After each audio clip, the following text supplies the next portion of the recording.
In this video, I will show you shortcut key to go to first page in MS Word.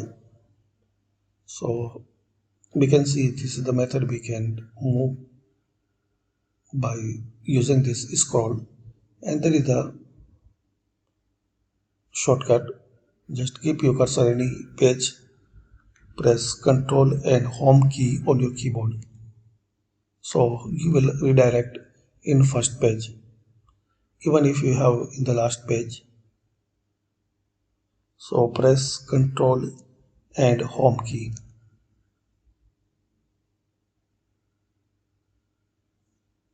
And once you press Ctrl and End key on your keyboard, so it will go to last page. So thanks for watching.